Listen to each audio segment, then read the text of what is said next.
They say power corrupts. But in Egypt, blood was even more powerful than gold, and Queen Cleopatra wasn't about to share a single drop of her legacy. Egypt, 1st century BCE. In the golden sands of the Nile, where temples spoke with the voice of the gods and pyramids stood as sentinels of time, a woman reigned whose name would echo through eternity: Cleopatra. But not the Cleopatra of romantic movies, not the tragic lover of Mark Antony. Today we're going to talk about the real Cleopatra, the last pharaoh of Egypt, the woman who ruled an empire and who married her own brother twice, and then tried to do the same with her own son. This is not a story of love or passion. It's a tale of blood, betrayal, poison, and death. A dynasty corroded from within by an obsession with blood purity, where brothers killed each other for the throne, and incest was law, not aberration. And Cleopatra, the brightest of the Ptolemies, not only inherited that dark legacy, she perfected it. In this video, we will delve into the darkest corners of Cleopatra VII's reign. We'll discuss palace conspiracies, incestuous marriages, murders ordered in the name of power, and the curse that consumed one of the most bizarre and cruel dynasties of the ancient world. A dynasty that didn't originate in Egypt, but in Macedonia. Because yes, Cleopatra's family wasn't Egyptian. Let's go back in time. Cleopatra VII belonged to the Ptolemaic dynasty, a royal line established after the death of Alexander the Great. Its founder, Ptolemy I Soter, was one of Alexander's most cunning generals.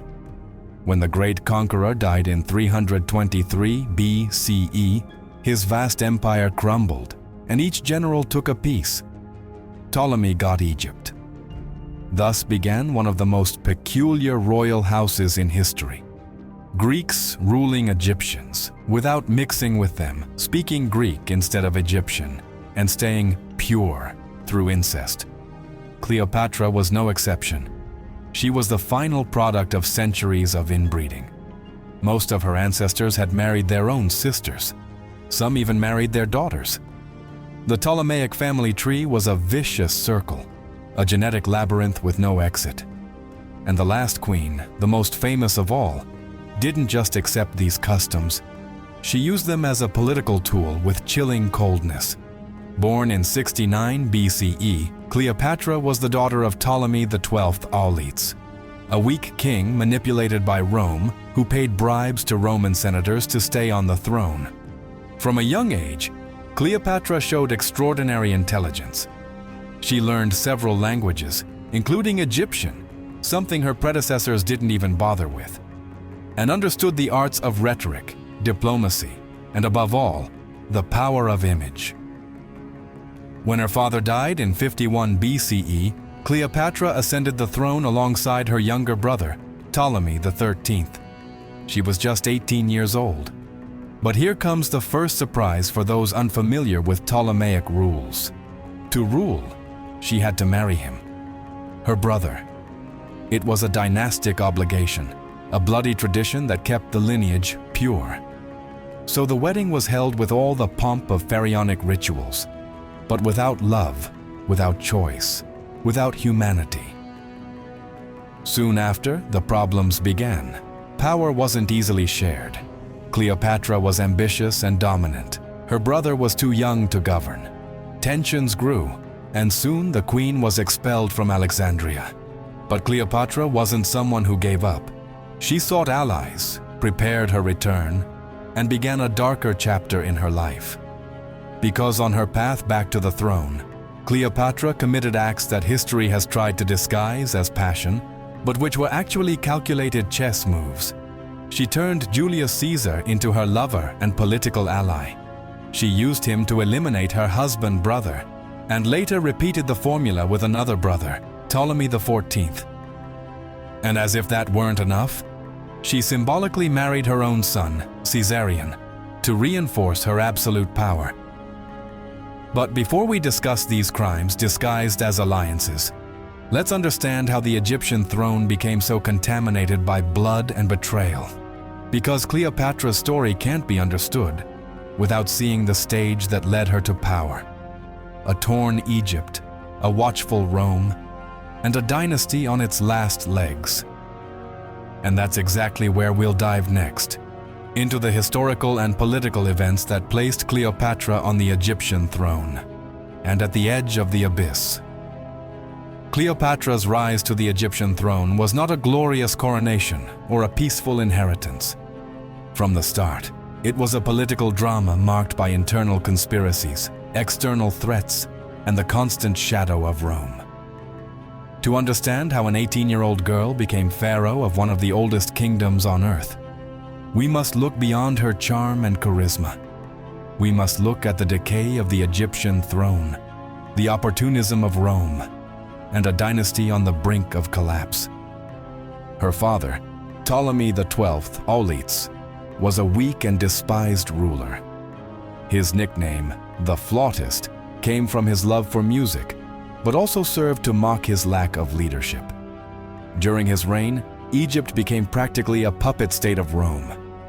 To maintain power, Auletes resorted to massive bribes to Roman senators. He sold off the country's wealth, raised taxes to unbearable levels, and left the throne mired in debt and chaos. He was expelled by his own people in 58 BCE and only returned thanks to Roman military intervention. That same year, Cleopatra was just 11 years old. She was one of many of the pharaoh's daughters, but already showed unusual intelligence. While her father negotiated his return from Rome, she observed, learned, absorbed the dynamics of power, the invisible threads of politics, and the brutal reality of Egyptian royalty. When Ptolemy XII regained the throne in 55 BCE thanks to the Roman general Aulus Gabinius, he did so leaving Egypt even more subjugated to Rome. Upon his return, he executed everyone who had betrayed him during his exile. Blood stained the palace courtyards, and fear returned to Alexandria. Cleopatra took note of everything. Upon her father's death in 51 BCE, he left a will, a document guarded by Rome, that stated his daughter Cleopatra should reign alongside her 10-year-old brother, Ptolemy III. That will wasn't an act of paternal love, but a strategic move to appease both the Egyptian people and Roman interests. Egyptian tradition demanded that the pharaoh share the throne with his sister wife, and Rome needed a stable figure in charge to protect its commercial interests. Thus began the difficult and dangerous co-regency between Cleopatra and her brother. Officially, they were married. Legally, they were equal. But in practice, Cleopatra was the mind, the voice, the face of government. In the early years, she appeared alone on coins, signed decrees without her brother, and was called Thea Philopator, meaning goddess who loves her father. It was a direct challenge to the authority of young Ptolemy XIII and his tutors, among them the ambitious and scheming eunuch Pothinus. Conflict was inevitable. In 48 BCE, Cleopatra was expelled from the palace by a coalition that included Pothinus, another younger brother, Ptolemy XIV, and a powerful general. Her departure was quiet, but not without consequences. She gathered a small army in Syria while Egypt descended into civil war. And then, fate crossed her path with that of Rome's most powerful man, Julius Caesar. Caesar had arrived in Alexandria chasing his enemy Pompey, whom Ptolemy XIII had already had assassinated to gain Roman favor. But the assassination didn't earn admiration. Caesar was horrified. Pompey had been his son-in-law, and the murder of a Roman consul by a foreign king was not well received in the Senate. Cleopatra seized the opportunity. According to legend, she had herself smuggled into the palace inside a rolled-up carpet, which was then unrolled in front of Caesar. The scene has been romanticized, but the gesture wasn't seduction. It was politics. Cleopatra knew she needed Caesar not as a lover, but as military backing. She offered loyalty, and much more, Caesar supported her. He ordered that Cleopatra be reinstated as queen alongside her brother. This triggered the Alexandria War, where Ptolemy XIII's forces fought against Roman troops and Cleopatra's followers. After months of fighting, the young king drowned in the Nile while trying to escape. Cleopatra had won, but she didn't stop there. To maintain power, she now married her other brother, Ptolemy XIV, who was just a child. The Ptolemaic tradition of marrying siblings repeated itself, not out of tradition, but out of convenience. She needed a consort with royal blood, but one who posed no threat. Ptolemy XIV became that, a puppet. And so, with Rome's support and the corpses of her brothers behind her, Cleopatra consolidated absolute power. Her son, with Julius Caesar, Caesarion, was declared a child pharaoh, although real control remained in his mother's hands. On the surface, it appeared to be the restoration of pharaonic splendor. In reality, it marked the beginning of an even darker era, because from this point on, Cleopatra unleashed all her ambition. She used incest, poison, sexual manipulation, and betrayal as tools of government. And in the next part, you'll see it with your own eyes. The throne was secured. The crown rested on her head, but the blood of her brothers stained her golden sandals. Cleopatra, the queen who returned to power thanks to Rome's backing and the death of her own husband-brother, began ruling Egypt with an unrelenting mix of intelligence, seduction, and calculated cruelty. Official history remembers her as a brilliant strategist, a woman ahead of her time. But history doesn't always linger on the bodies left in her wake.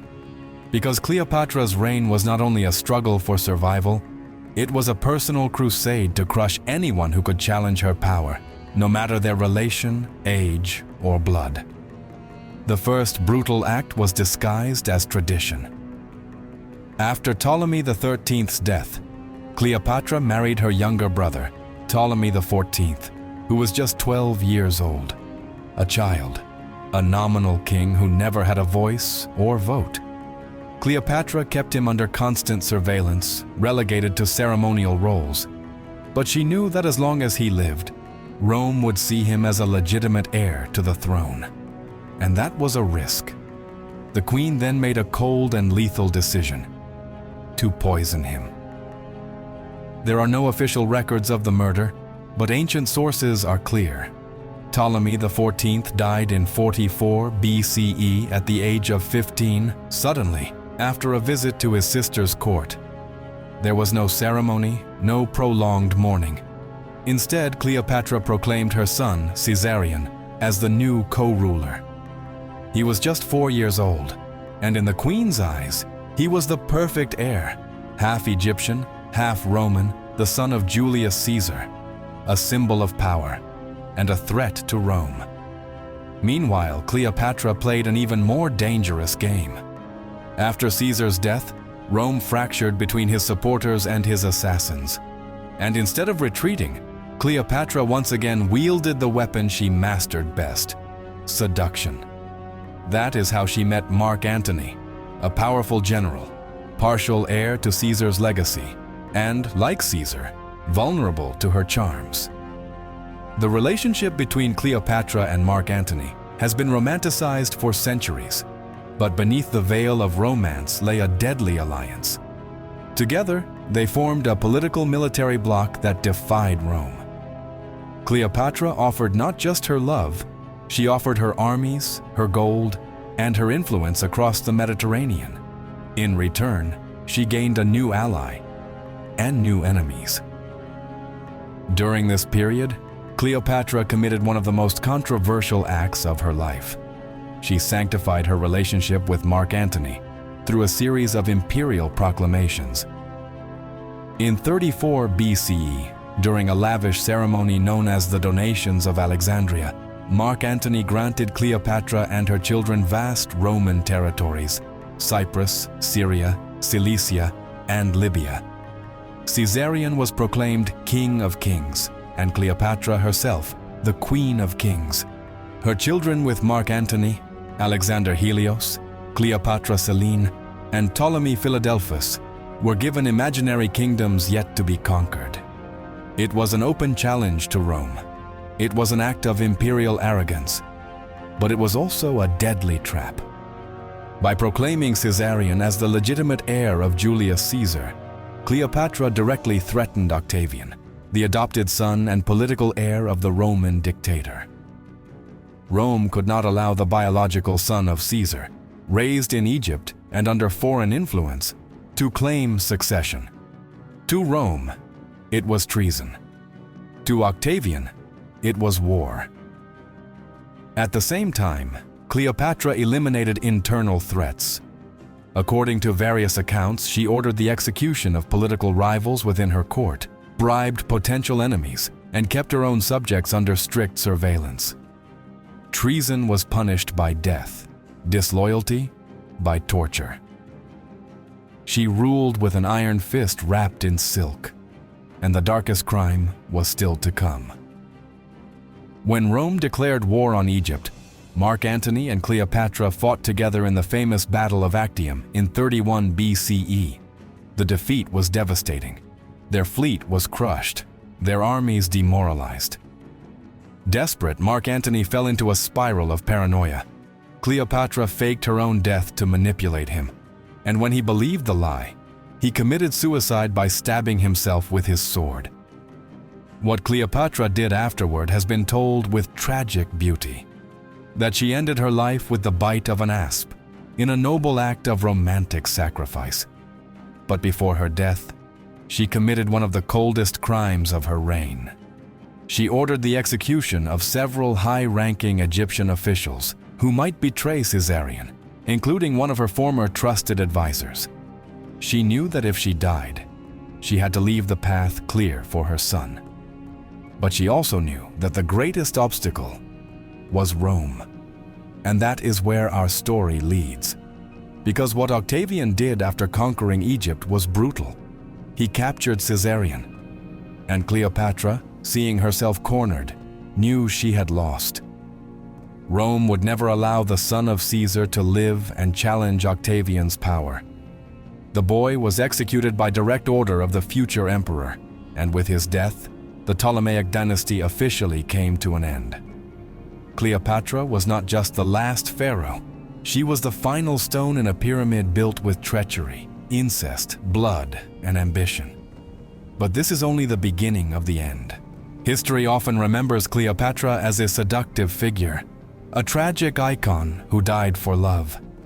But if we remove the romantic haze and look closely, what emerges is the portrait of a woman who shaped her reign with blood, manipulation, and a sense of power that crossed every moral line of her time.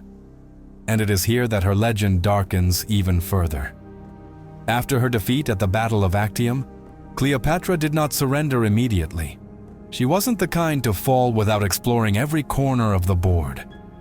Despite having lost the trust of her allies and witnessing Mark Antony's descent into despair, she still held control of Egypt. She still had gold, still had leverage.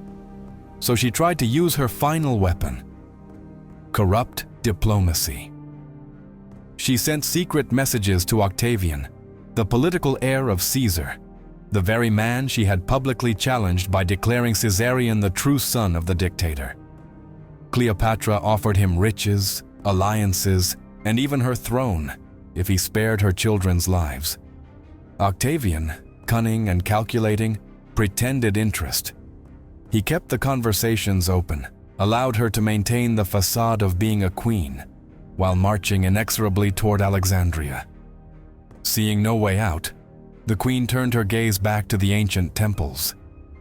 In the final months of her reign, Cleopatra withdrew into the temple of Isis, surrounded by priests, seers, and protective rituals.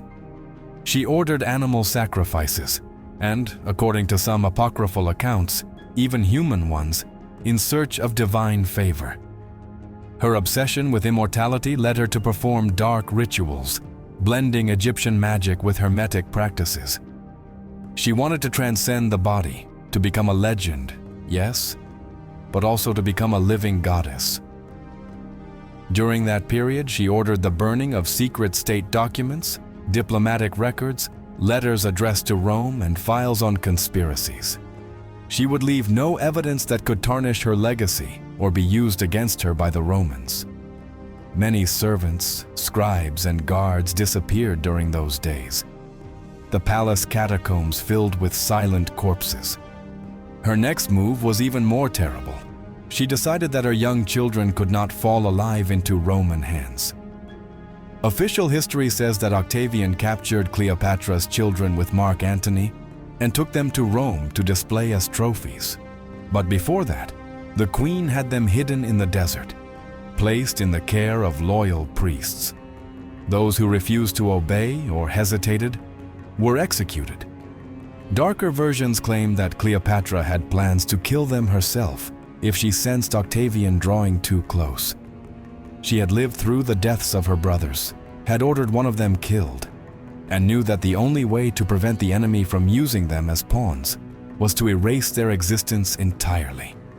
Meanwhile, Alexandria prepared for the final war. But what came was not a glorious battle, but a swift occupation without resistance. The Egyptian forces, weakened and poorly led, could not stand up to the Roman legions. Mark Antony, desperate, believed Cleopatra had died and committed suicide. When she found him dying, she carried him to his mausoleum and watched him die between columns covered in incense and gold. A man destroyed by war, power, and cursed love. At that moment, Cleopatra understood there was no escape. Octavian had already captured Caesarion, and as the final humiliation, he planned to take her chained to Rome as a war trophy, to parade her before the Senate, stripped of power, turned into spectacle. It was unacceptable for someone who had lived as a goddess. So she chose death. But even her death was surrounded by darkness. According to the classical version, she asked to be locked inside her mausoleum and died by the bite of an asp. But there are darker, alternative accounts that she used a carefully distilled combination of poisons, tested first on slaves and handmaidens to calculate the perfect dose. That she died alongside her two favorite attendants after a final ceremony in which she declared herself daughter of Isis, eternal queen, mother of dead pharaohs. In any case, Cleopatra sealed her fate with an act of absolute control. If she could no longer rule, she would not allow Rome to dominate her. With her death, Egypt ceased to be an independent kingdom and became a Roman province. The Ptolemaic dynasty, founded by one of Alexander the Great's generals, ended as it had begun, in blood and conquest. But in its fall, it dragged with it a story stained with incest, manipulation, and death. And yet, the myth was only just beginning. When Octavian entered Cleopatra's palace, he did not find a chained queen or a defeated woman. He found a cold body adorned in royal garments, lying at the center of her own mausoleum. Beside her, the bodies of her two most faithful attendants. It was a theatrical and deliberate scene. Cleopatra did not let herself be captured, nor did she become a trophy. She chose her end, and as always, dictated every detail with lethal precision. But Cleopatra's death was not the end of her influence. The most enduring poison she left behind was not the one she used on her own body, but the one she sowed in history. The poison of myth, the manipulation of memory, and the distortion of facts. Octavian, who later became Emperor Augustus, seized total control of Egypt. His victory was not only military, it was symbolic. The last remnant of Hellenistic monarchy had fallen. The power of a woman who ruled like a goddess was crushed by a Roman system that despised foreign queens. But to ensure that no one else would follow her example, Augustus did something even more perverse. He rewrote history. Roman accounts began to portray Cleopatra as a witch, a depraved woman, a malicious seductress who had bewitched two of Rome's most powerful men. Her intelligence and cunning were forgotten. What remained was her body, her beauty, her eroticism. Her figure was reduced to the archetype of the femme fatale, to justify her defeat and mock her power. But while Rome tried to stain her memory, the subjugated peoples began to idealize her. Cleopatra became a symbol of resistance, a martyr of imperialism, an emblem of the last great queen. And here arises the paradox. The very same brutal acts she committed to stay on the throne, the murder of her brother, the manipulation of Caesar and Mark Antony, the elimination of internal enemies, the dark pacts with gods and sorcerers, began to fade from collective memory. Instead, another version began to spread, that of the victim, the woman who lost everything for love, the one betrayed by Rome, the one who fought for the independence of her people. A convenient reconstruction that concealed the traces of blood she left behind in her rise to power. Because Cleopatra was the architect of her own legend. During her lifetime, she ordered images of herself sculpted as the embodiment of Isis. She had her face engraved on coins, a practice reserved for emperors. She rewrote genealogies to link herself with the gods, knowing that if the people saw her as a deity, it would be far harder to overthrow her. She was the first Egyptian queen in centuries to master the language of her people, not out of cultural devotion, but as a strategy to win their favor. Every aspect of her life was meticulously calculated, but it wasn't all glory and myth. The crimes she committed during her reign, many of which are omitted in modern portrayals, were brutal. She had advisors executed on suspicion of conspiracy. She spied on her courtiers through a network of informants. She imposed extreme taxes to fund her campaigns and banquets, impoverishing entire cities. Rebels were made to disappear. Some, according to Greek texts, were thrown alive into the Nile as offerings to the gods. One of the most chilling acts occurred during a ceremony in which she proclaimed herself the reincarnation of Isis. In front of a circle of priests and nobles, she had a rebel prisoner brought forward, someone who had led an uprising in Thebes. She stripped him naked, forced him to kneel, and executed him with a ceremonial dagger while reciting a prayer in ancient Egyptian. It was not justice, it was theater, absolute power. Cleopatra understood that fear was as effective a tool as love, and in her case, she used both. With Caesar, with Mark Antony, with her people, with her enemies. She seduced, promised, dominated, and then eliminated. However, with her death, a cycle of dynastic brutality that had lasted nearly 3 centuries came to a close. The Ptolemaic family, since its founding, had been marked by incest, betrayal, parricide, and fratricide. Cleopatra was merely the culmination of that cursed inheritance. Her rise was as bloody as her fall, and her legacy remains divided between the history written by victors and the legend woven by future generations. And so, we arrive at the moment when everything she built, everything she manipulated, begins to collapse. Because her ambition not only destroyed her, but her entire lineage. Cleopatra's suicide marked not just the end of a woman, but the fall of a millennia-old empire. With her death, Egypt ceased to be a sovereign nation and became a mere province of the vast Roman machine. But beyond the political change, what fell with her was a dynasty rotten at its roots, a line of blood marked by incest, betrayal, and boundless ambition. Octavian, now the absolute victor, knew that victory was incomplete until every threat to the new order had been eliminated. Young Caesarion, Cleopatra's son with Julius Caesar and the legitimate heir to the Egyptian throne according to his mother's propaganda, represented an enormous symbolic danger.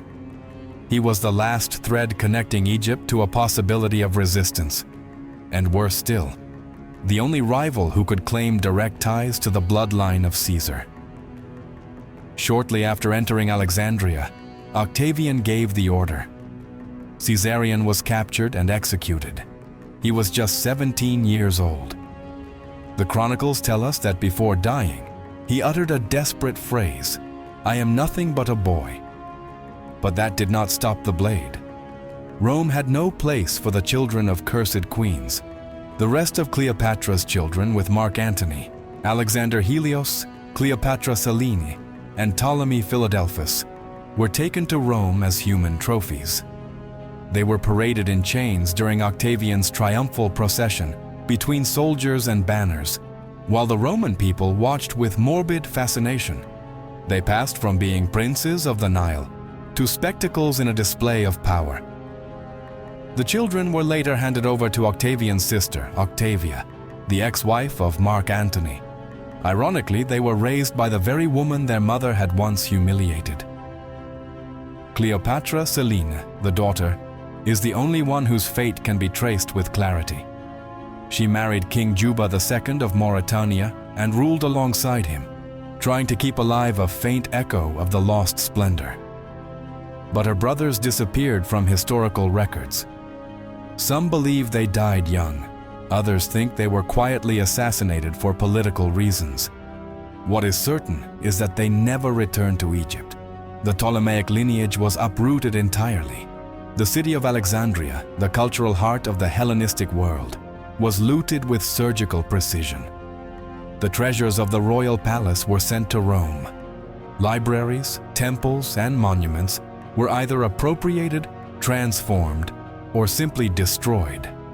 The worship of Isis, the symbol of feminine power that Cleopatra had embodied, was banned for centuries in several provinces. The message was clear: no more queens, no more goddesses, no more challenges to imperial power. But perhaps the cruelest punishment was programmed oblivion. Octavian, now Augustus, ensured that the chroniclers of his time distorted Cleopatra's memory. She was portrayed as a promiscuous, manipulative, perverse woman, not as a strategist or a monarch. The Roman Senate ordered her statues destroyed, her name erased from official records, and the last queen of Egypt reduced to an unwanted footnote. Cleopatra was not just the last pharaoh of Egypt. She was the last guardian of a dynasty that destroyed itself through poisons, daggers, and forbidden kisses. She reigned with intelligence and ferocity, but also with ambition without limits. In her attempt to save a decaying kingdom, she ended up dragging it into the abyss with her. Was she a victim of a patriarchal system that could not tolerate a woman wielding absolute power? Or was she herself the monster who shaped her legend through blood, betrayal, and incest? History does not give us a clear answer. It only gives us her actions, her alliances, and her dramatic end. A lone woman, surrounded by ruins, pressing a venomous asp against her skin. Cleopatra lived like a goddess and died like a legend. But her choices marked the beginning of the end for her lineage, her people, and her culture.